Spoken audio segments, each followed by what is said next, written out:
lecture. Today we have Professor Gordon Lloyd, who is the Robert and Catherine Dodson Professor of Public Policy at Pepperdine University. He retired last year, so we're so happy to have him visiting with us today.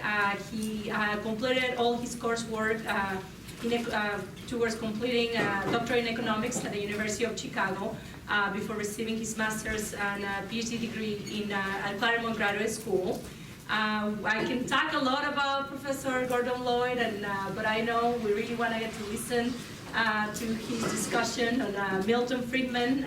He's going to be mostly talking about whether Milton Friedman's thoughts on capitalism and freedom are relevant today. So I am very happy that he was able to join us today, and I will say what we'll do for the lecture today. I know a lot of you have classes as one, so we're going, Gordon Lloyd and Professor Gordon Lloyd will leave some time for questions, because I know you guys have a lot of questions about these readings, so some of you were able to read the chapters, some chapters from the book, and I know you want to have a conversation, and that's what we want you to have, a conversation. Professor Gordon Lloyd will take around 25 minutes, 30 minutes to lecture, and then we'll move into discussion. And I know some of you have class at 1, so we'll try to wrap it up around 5 minutes till 1. If you have to go to class, so feel free to leave at 5 minutes before 1. No one is going to feel offended. But thank you so much for being here, and I have to thank the Charles Koch Foundation for making this lecture possible. Okay, but please join me to welcome Professor Gordon Lloyd, which we're thrilled to have today.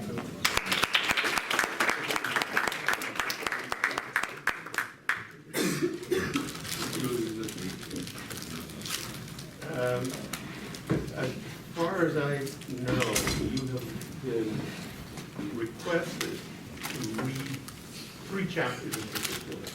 Chapter 1, Chapter 2, and Chapter 5. And if you haven't, those are the chapters I'm going to talk about. I think that the title is important. Capitalism and Freedom, and that's the subject matter of Chapter 1.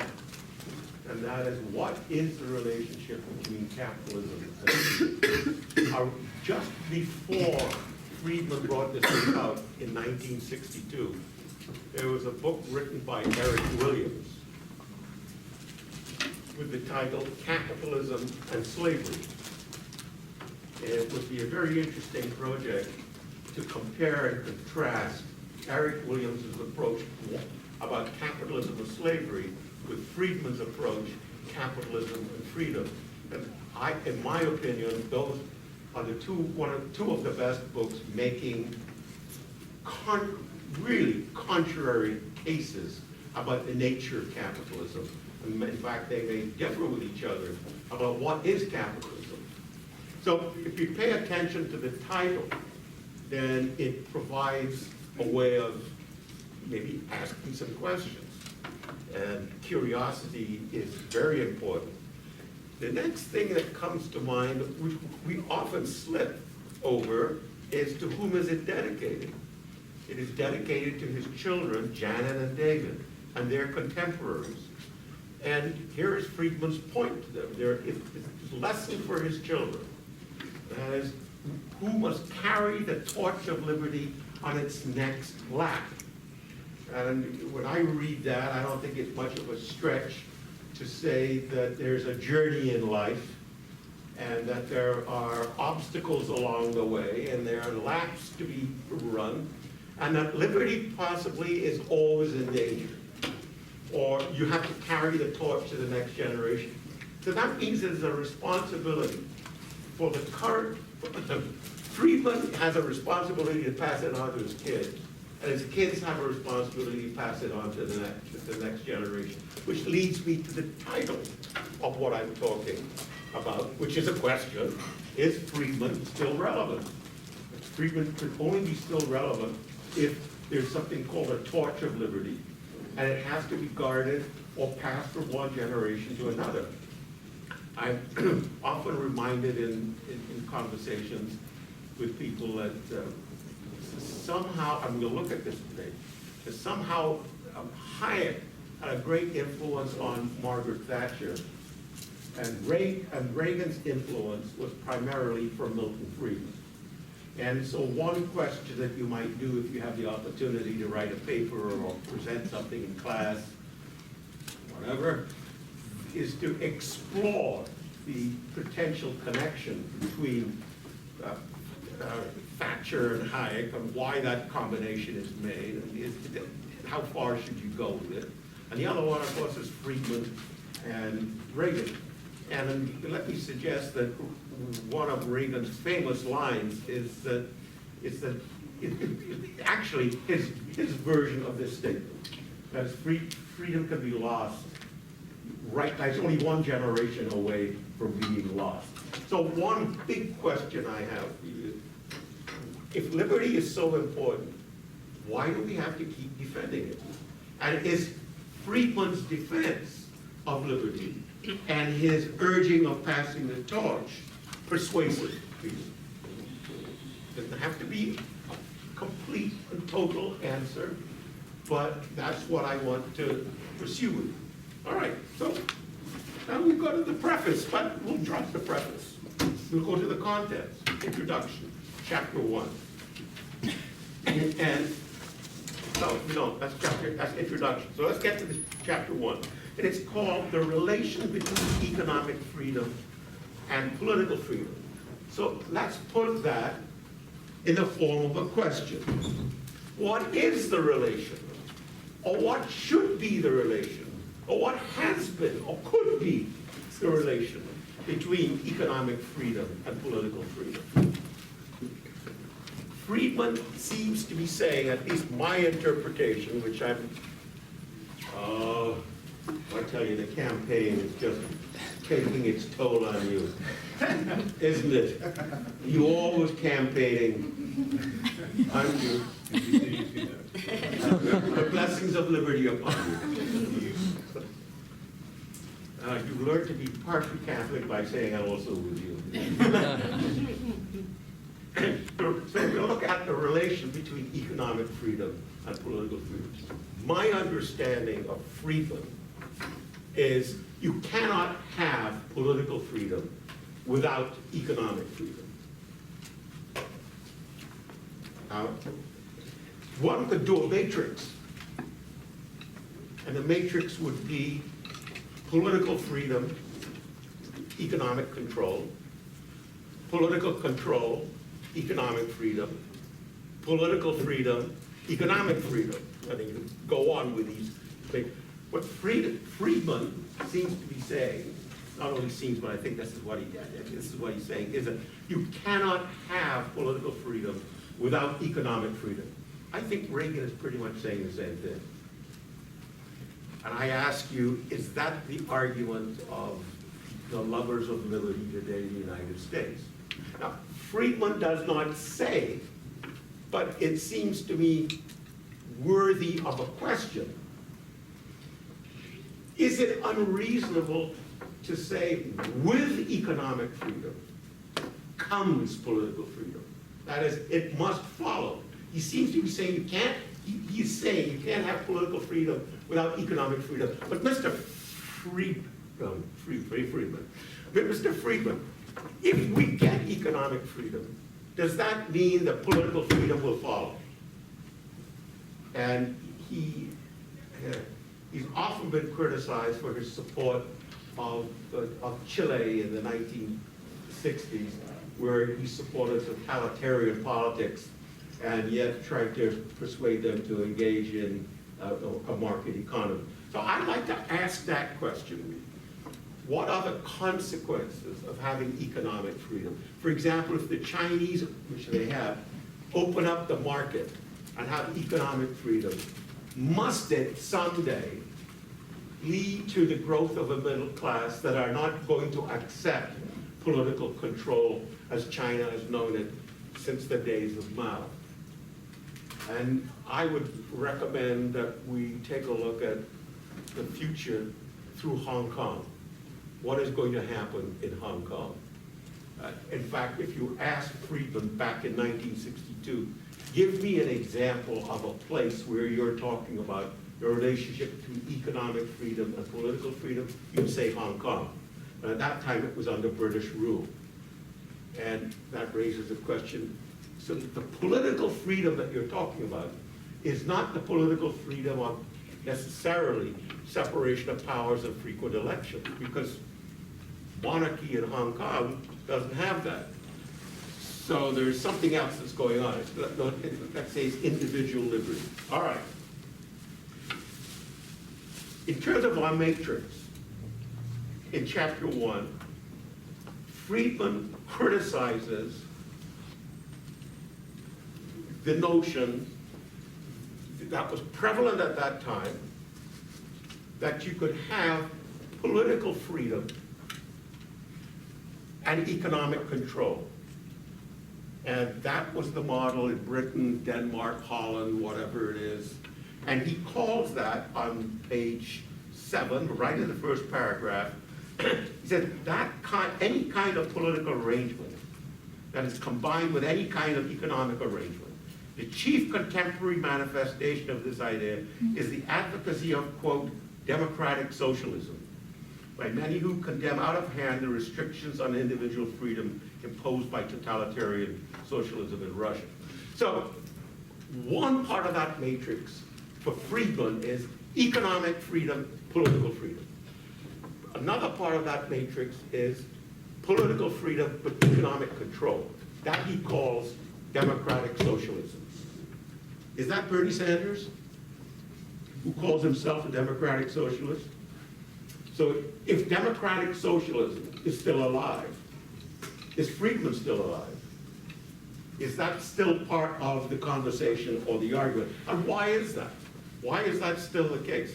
And he goes on to say that there's yet another form, which at that time was political control and economic control, which is totalitarianism, which was then China. China has changed the model somewhat. So that's chapter 1. What is the relation between economic freedom and political freedom? Actually, I put it in terms of a question. And we can go further. But I think basically, whether he can do cause and effect, with economic freedom comes political freedom. There's an association that he's claiming is there. And okay, chapter 2.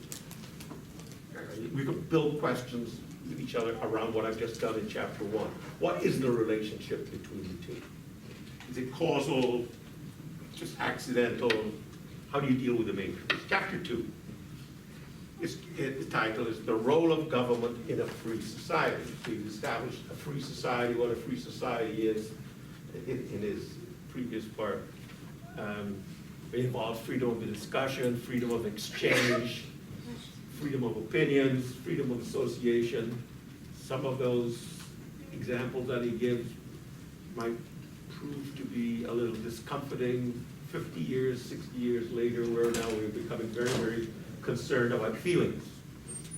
And in fact, in those days, the defense of freedom was not freedom to have my own feelings, but rather freedom to express my own ideas.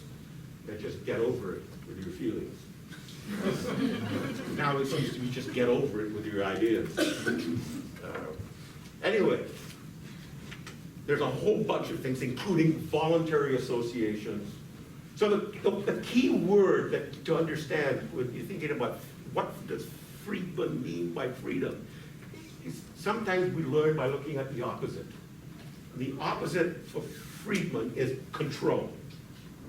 And from that word, you can get a whole set of avenues, namely direct control, indirect control.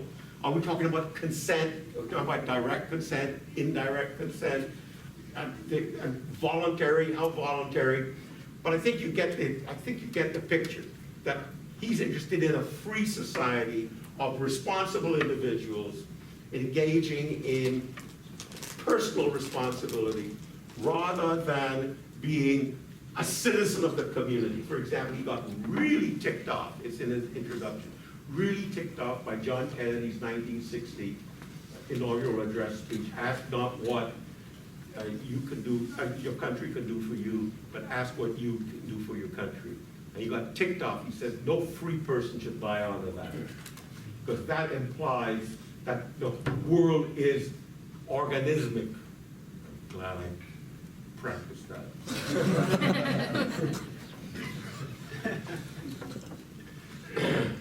And so I won't say it again. The opposite of that is sort of more Newtonian. It's like you can have a part here and a part there. You can have deregulation here, you can have division there. But if it's a whole and everything fits together, the idea of the individual, says Friedman, is lost. It is the big picture which matters. It's the public good. And that's what he's fighting. So the danger to individual freedom is that the arrival of this notion of we are one, or they are our kids, or we are together, we're in this together. And that's the danger. Buying into this picture. So, within that battle, he writes this chapter called The Role of Government in a Free Society. And as usual, I would like to turn that into a question instead of a statement. And the question is, what is, or what should be, or what could be, or what can be the role of government in a free society? Rather than just, this is the role of government, turn it into a question. And by the way, the initial course in your study is called What is Public Policy? And it's the only course in your curriculum that has a question mark after it. What is public policy? It doesn't mean, gosh, if they don't know what they're doing, why am I paying all this money? If they don't know, because I asked a question. No. The whole point to your course 600 with that question of public policy is to raise the kind of question that Friedman here is raising 50 years ago. What is the role of government in a free society? And what we have done at School of Public Policy is to change it into what is public policy. That is public policy what government does?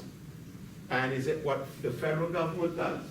Or is there an intermediate sector and et cetera, et cetera?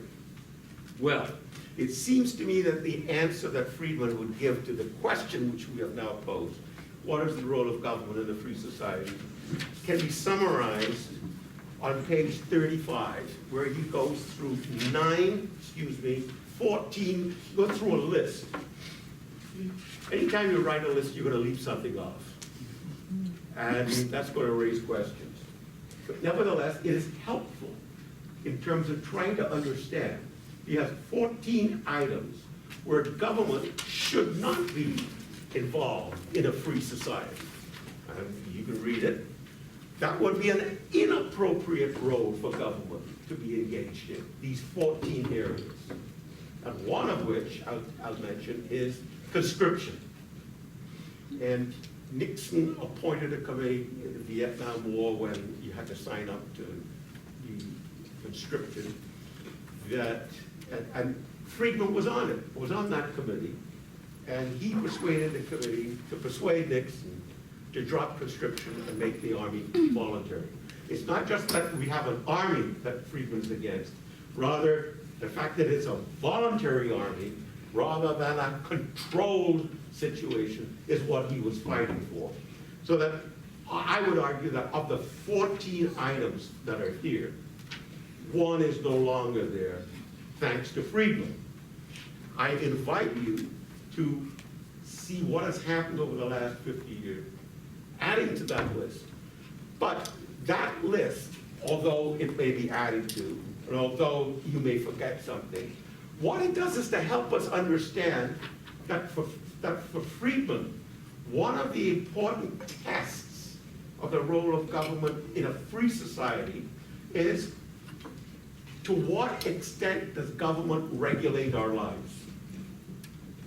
So that he comes up with this sort of quantitative formula. The more government is involved in regulating our lives, the less free we are as individuals in this society. So I say to you, true, false, perhaps. The one area that Professor Friedman has pointed out to me when I was here on a regular basis was one of the areas, the regulatory areas, which seems to have worked, is seatbelts. Is that correct? Or am I attributing it to another good? Remember that, but let's hear the rest of the end of your paragraph before I agree. We had a talk one day, and obviously, I have a longer memory. That's because I'm on drugs. People said, "Do you suffer from cholesterol?" Heck no, I have a pill.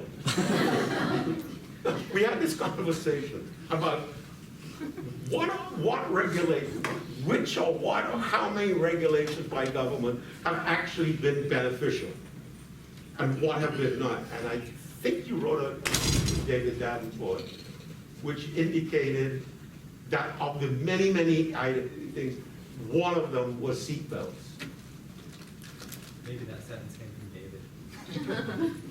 No, I think I know your work better than you do. Since I have nothing to do with it anymore, I just read your work. I'm getting the hang of it. I passed the second derivative. So that's the second chapter.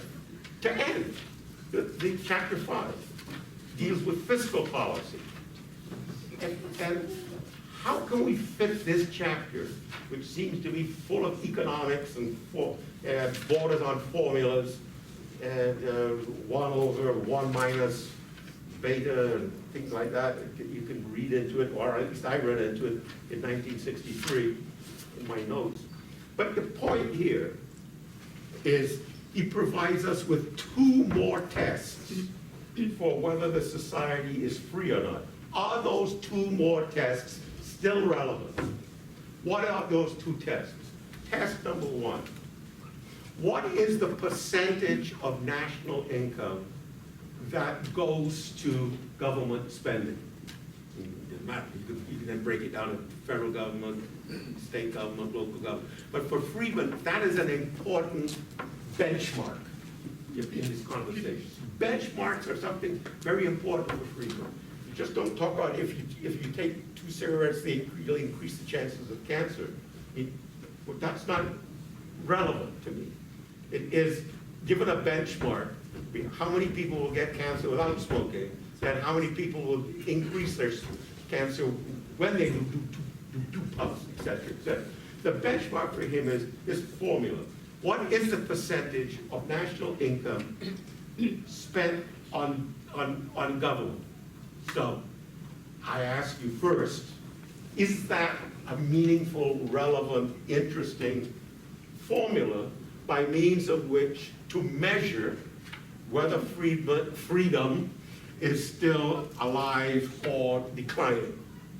As far as Friedman is concerned, it is a relevant measure, and his benchmark is 20%. That is, if 20% of national income goes to government spending, that covers all what government should be doing in a free society. So he asks the question, so I'm now going to take that formula and upgrade it in terms of the relevant road. But when 1980 came, that amount was somewhere in the order of 40% when Reagan came.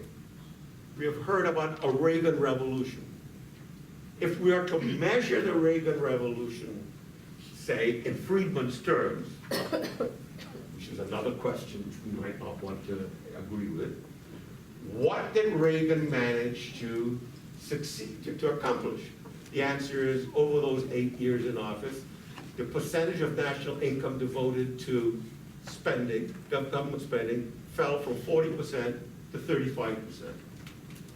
Now, that's about 10 to 12%. Is that a revolution?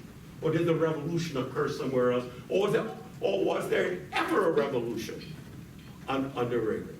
Well, what has happened since Reagan it has climbed to where it is right now, which is at 55%. Okay, so what? And I raise that as a question. So what? Well, so what spin-off for certain people is that there are consequences for the debt and the deficit. So the debt and the deficit are going to become questions of importance. And that's exactly the kind of conversation that Friedman wanted us to have.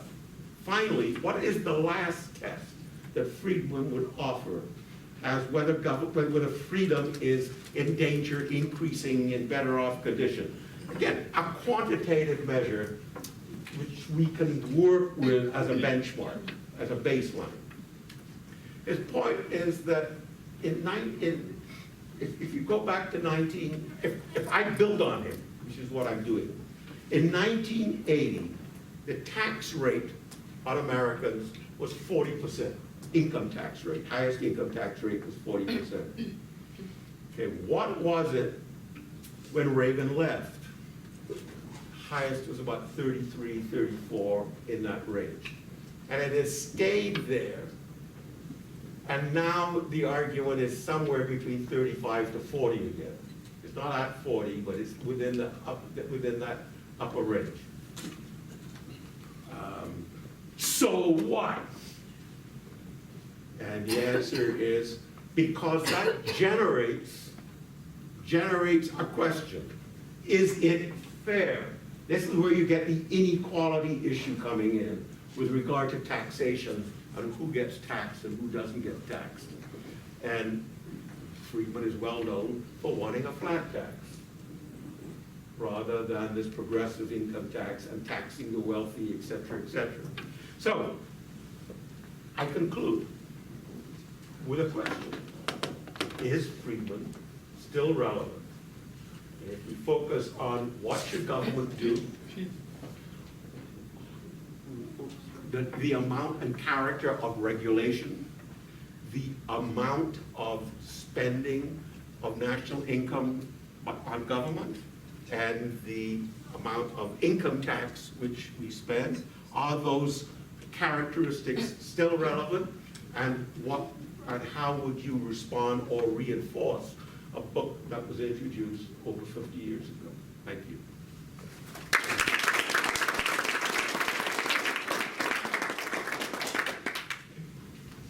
Any questions? I do. And I have many. One. One? You have one. You're very, very uncharacteristic. What?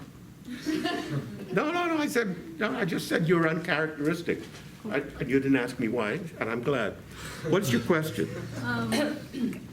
I can only really ask one. For the moment, dear, for the moment. All right, we have 15 minutes. We have at least 15 people in this room. Don't you believe in equality? Okay. I do not, actually. I do not. Oh, so you're better off than me? What's your question? Okay. I'm gonna ask the most philosophical question. So, okay, is liberty okay? You mentioned earlier, so liberty is so important. So my question is liberty truly important, and whether every people, every nation really wants freedom, wants liberty. And your question to me is freedom that important? Is that? No, I'm just purely questioning. So is liberty or freedom important, and does every nation, every people truly want freedom or liberty? Because somebody said he doesn't think every people Well, I think your question is well taken. Friedman's assumption is that liberty is the highest goal. If we were to put it in economic terms from microeconomics, Friedman is interested in reaching the highest indifference curve with the means which you have. And it seems to me that, yes, he's making the case for individual liberty as the highest. So one way to come back at Friedman and say there's something more important than individual liberty. And that, of course, is a story that goes all the way back to the Greeks and the Romans. I mean, you wouldn't go up to a Spartan in, year 400 BC and say, "Isn't it great to be free?" You go up to a Spartan and say, "Do you have courage?" So that courage becomes the supreme end. So yes, Friedman is assuming that liberty is the #1 goal. Why is so important? And it's an end in itself? It's not a means to something else? I'll ask again another very good question. I remember one day asking him, what if the Soviet Union or the old Chinese government under Mao could produce an efficient system, a more efficient system than a market economy? Because Friedman is saying that freedom and efficiency go together. Okay? It's very difficult to unravel Friedman as to cause or just association, right? And he says, well, even if the Chinese and Soviet government were more efficient, I still choose freedom. And then you have to ask yourself, well, why? Why not virtue? Why not do what you can for your country rather than what your country can do for you? Why is it not more important to belong, to be part of a higher self?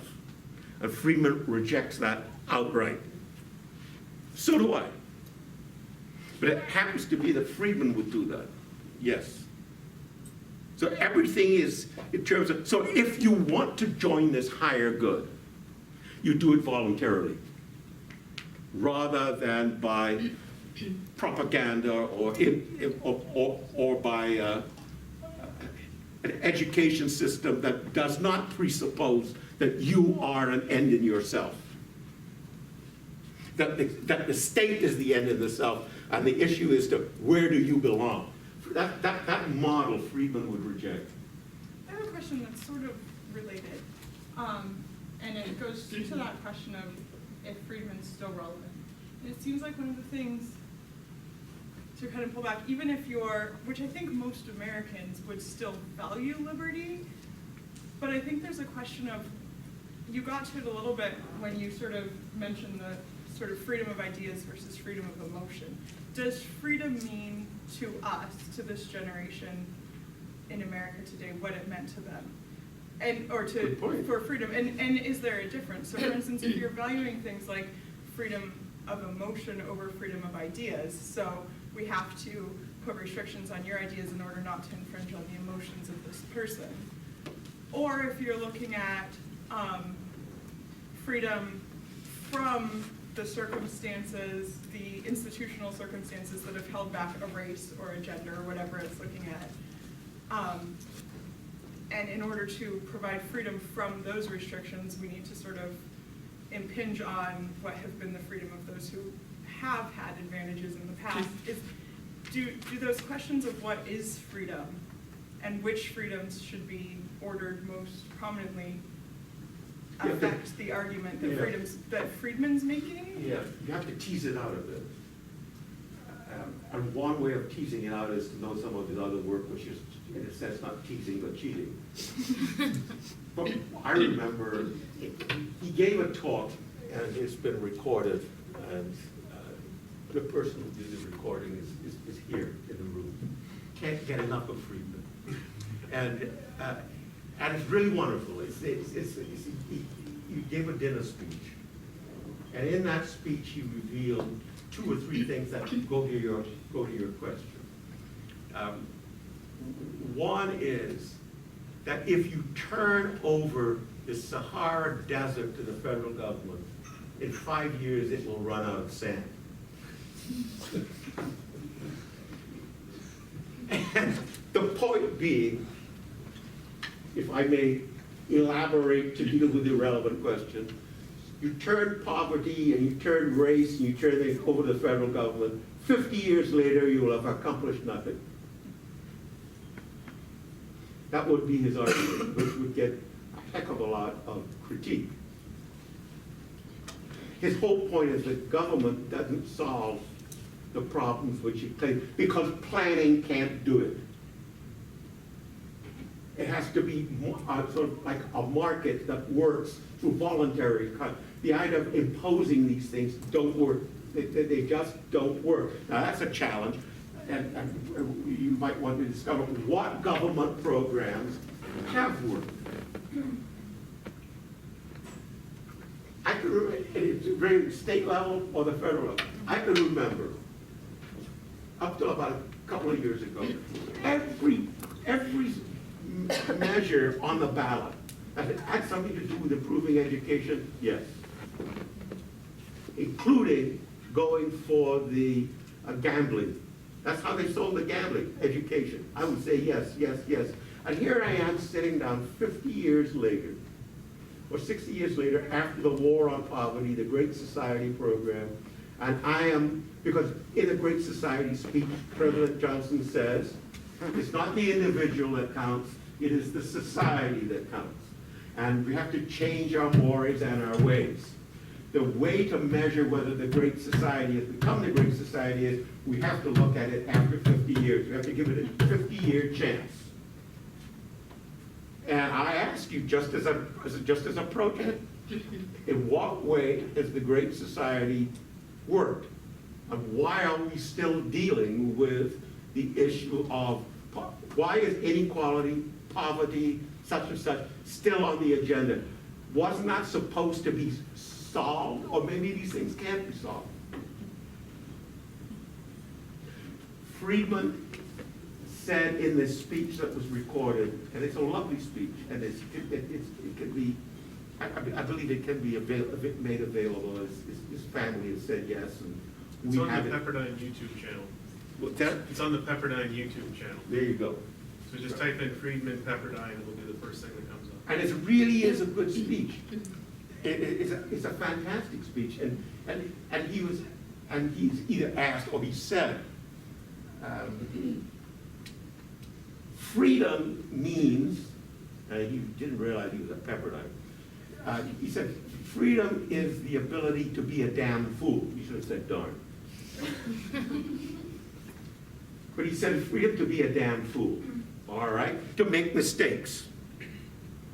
And therefore, how do you learn? You learn by making mistakes.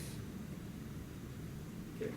The other thing that he said was, the freest person in the world is a tenured professor with an endowed chair at a private university nearing retirement. And I would add, who's paid off the mortgage. And then, and welcome back as an emeritus professor.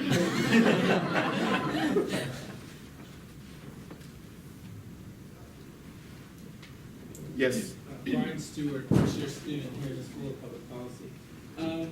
I want to gauge what Friedman would say to millennials who think that they don't have a shot at the American dream. So we talk about the American dream as a national ethos that comes from our Declaration of Independence, equality, life, liberty, and freedom. Is it safe to say, when you started your conversation, you talked about the intersection of political freedom and economic freedom, that if I am not engaged in civics, then am I not engaged in the economy? And so if I don't have a shot at reaching that ceiling that we painted as this American dream, this level of economic freedom, where does that leave me politically? What would Friedman say? Well,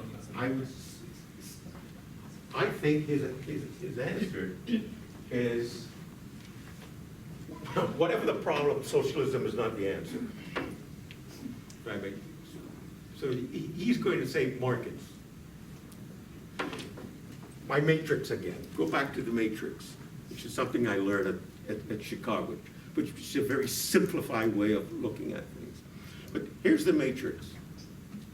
What causes the problem? I mean, the problem that you described. What problem? Why do we have a problem? And so one element of the matrix is failure of the market or failure of the economy And you're usually going to say the market has failed if you're a left-winger. The market has failed because it's controlled by the few. So what becomes the solution? The solution becomes control the few, shift the situation out of class war or whatever, and create an independent agency in government which owes nobody anything except devoted to the public good. So one answer is because the big shots controlled it. That's why you don't have a chance. So the answer is move the big shots out and move it to an independent agency where everybody will have a chance. Right? That's one part of the matrix. Another part is it's the government's problem. Virtually every single time there's a problem for Friedman, it's the government's problem. It's the government's cause. What have they done? They've put in all sorts of regulations, they've put in all sorts of impediments, all sorts of diversions, and such, so that the market can't work to make it work. Get rid of these regulations, get rid of these impositions, and the market will flow, and you'll get the jobs, and you get jobs, and everything will rise. So the solution to government failure is more market. Now, if you ask Friedman, well, there are certain monopolies out there which control. You're going to tell me there are no monopolies? He would say, look, the cause of those monopolies is basically government. I think he'd be in favor of Uber, in favor of Lyft, that kind of thing. Why? Because it removes the monopoly of a license, where you can't, I mean, why are we in the situation we're in? When you get a taxi, you have to get a taxi which is licensed to do such and such. Come on. Surely that is not the only way of doing it. So if you produce alternatives, reasonable legal alternatives to what is going on, rather than providing protection, because that's what the licensing companies do. So you say to them, well, there are problems. You don't have competition. You want competition, but there's no competition because Malibu Cab has complete control over who gets picked up in Malibu. And he would say, and I bet you that situation is not caused by the market. That situation is caused by government, who issues those licenses. So I think that would be his answer. His answer would be that every problem is somehow caused by government rather than by the market. And I think in that sort of nutshell, you've got the heart of what the debate is. That is, does the market work toward equilibrium and improvement over a certain period of time? You have to have your baseline, because otherwise you're just talking in the air. That's the beauty of the quantitative side of our program at the School of Public Policy. It keeps you looking for that baseline rather than for Greece and Rome. And so one needs to ask that question, whether or not does the market work well and the government work poorly? Or does the market work poorly and the government work well? I think part of the problem in America this day is a certain understanding that both the market and the government work poorly. Yes? So, And I think this will be the last question. okay. So you brought up the income taxes. Excuse me? You brought up the income taxes. I did. And the difference between a progressive and a flat tax. Yes. And my captain's on market failures, and part of what I've been learning about is how the progressive tax came about through the wars and the need to pay for the wars. And Friedman is a known self-professed liberal who argues for a flat tax. Yes. Do you see any point throughout American political history where the argument for progressive taxes to be used for social inequalities has shifted to being a predominantly liberal thought? Well, I think the answer to your question is that the meaning of liberalism has shifted. Friedman's liberalism is not the same as, say, Hillary Clinton's liberalism. I don't think Hillary would abandon the progressive income tax. I think she might make it more progressive in the name of liberalism, which has a very strong egalitarian bent to it. I think Friedman will want a flat tax